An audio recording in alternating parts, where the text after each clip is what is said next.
అందరికీ నమస్కారం అండి. మన వినాయక చతుర్థి నవరాత్రులు, దేవీ శరన్నవరాత్రులు ఘనంగా జరుపుకోవాలండి. సాంప్రదాయబద్ధంగా జరుపుకోవాలండి. ఎలాంటి అధర్మ కార్యాలు లేకుండా పండుగని పండుగలా ఆచరించండి.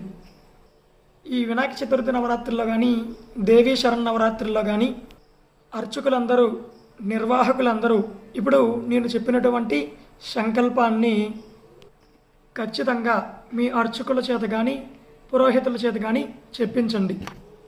ఇది మన దేశ రక్షణ కోసం చెప్పాల్సినటువంటి సంకల్పం.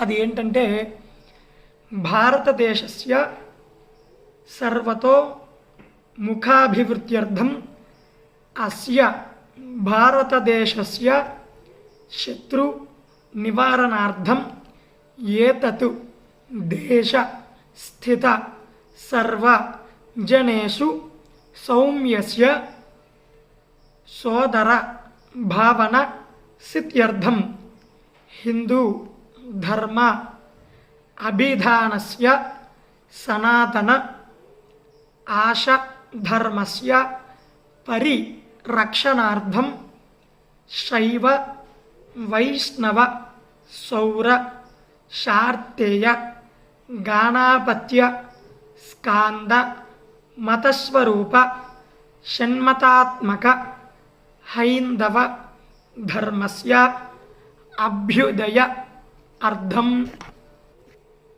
తతు ధర్మ ప్రతిమూలత పరిహార అర్థం తత్ ధర్మస్య సర్వోన్నతి సిద్ధ్యర్థం తత్ ధర్మ వైరిక్షయ అర్థంచ